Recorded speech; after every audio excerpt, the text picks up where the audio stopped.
दोस्तों क्या आप जानते हैं कि जीएसटी क्या है? अगर आप नहीं जानते तो मेरे वीडियो के साथ तक बेहतरीन जानकारी देंगे। जीएसटी का फुल फॉर्म होता है goods and service tax. Hindi में इसका अनुवाद होता है माल एंड सेवा कर। इसे वस्तुओं की खरीदारी करने पर या सेवाओं का इस्तेमाल करने पर इसे चुकाना पड़ता है। दोस्तों आप लोग जीएसटी से पहले कई तरह के टैक्स के नाम सुना होगा। Excise duty, VAT, entry tax, service tax. इन सबको हटाकर उनकी जगह पर एक टैक्स जीएसटी को लाया गया। दोस्तों भारत में यह 1 जुलाई 2017 को लागू किया गया। सभी राज्यों और केंद्र शासित प्रदेशों में यह सिस्टम लागू किया गया है। दोस्तों 1 अगस्त 2017 से पहले देश और राज्यों में कई अलग अलग तरह के टैक्स सिस्टम लागू थे। कारोबारियों को उत्पादन से लेकर बिक्री तक के बीच में अलग अलग टैक्स अलग अलग स्टेजों पर इसका भुगतान करना पड़ता था। जैसे फैक्ट्री से माल निकलता था तब उस पर उत्पादन शुल्क उसे चुकाना पड़ता था। कई सामानों पर अतिरिक्त उत्पादन शुल्क अलग अलग था। वहीं माल अगर एक राज्य से दूसरे राज्य में भेजा जा रहा हो तो राज्य में घुसते ही एंट्री टैक्स लगता था और माल को बेचते समय सेल्स टैक्स या वैट चुकाना पड़ता था। अगर कोई सामान विलासिता की श्रेणी में आता है तो उसे लग्जरी टैक्स अलग से देना पड़ता था। अगर वह सामान किसी होटल या रेस्टोरेंट में उपलब्ध कराया जा रहा हो तो उसे सर्विस टैक्स अलग से देना पड़ता था। इस प्रकार हम देखते हैं कि फैक्ट्री से लेकर उपभोक्ता के हाथों में पहुंचने तक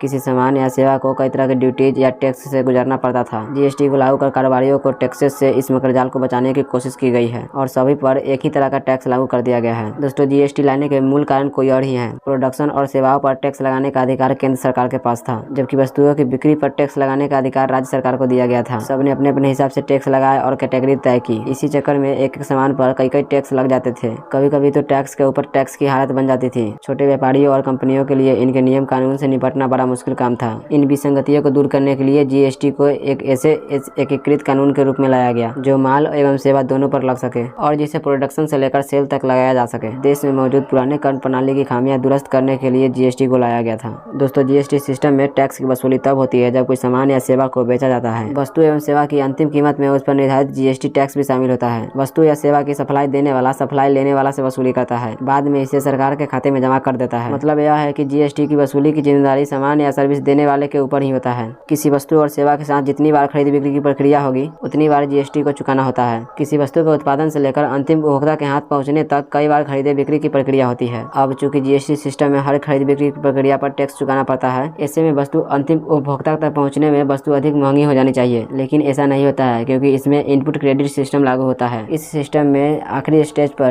टैक्स लगने से पहले जहाँ जहाँ टैक्स जमा किया गया है उसको वापस पाने की व्यवस्था है। अगर आप अंतिम या वास्तविक उपभोक्ता नहीं है और पहले के किसी स्टेज में आपने जीएसटी जमा किया है तो उसके बदले आपको क्रेडिट्स मिलते हैं। इन क्रेडिट्स का इस्तेमाल आप सरकार को जीएसटी के भुगतान करने के लिए कर सकते हैं। हर महीने जीएसटी रिटर्न भरने के दौरान टैक्स क्रेडिट सिस्टम के माध्यम से अपना जीएसटी एडजस्ट करा सकते हैं। दोस्तों अब आप यह सोच रहे होंगे कि टैक्स क्रेडिट सिस्टम क्या है। जीएसटी के पहले जो टैक्स व्यवस्था लागू थी उनमें न सिर्फ एक वस्तु पर कई अलग अलग टैक्स लगते थे बल्कि कई मामलों में टैक्स के ऊपर टैक्स भी लग जाते थे। ऐसा इसलिए होता था कि बहुत सी वस्तुएं 2 या 2 से अधिक तरह की कैटेगरीज में आती थी। अब यह सिस्टम खत्म हो गई क्योंकि अब जीएसटी अंतिम रूप से कस्टमर को ही देना पड़ता है। बीच में अगर किसी को जीएसटी चुकाना पड़ता है तो उसका पैसा टैक्स क्रेडिट सिस्टम से एडजस्ट हो जाता है। दोस्तों आई होप आपको ये इन्फॉर्मेशन वीडियो अच्छी लगी है। वीडियो अगर अच्छी लगी है तो वीडियो को लाइक शेयर एंड चैनल को सब्सक्राइब करना ना भूलो। फिर मिलेंगे अगले वीडियो में। दीजिए हमें इजाजत। जय हिंद, जय भारत।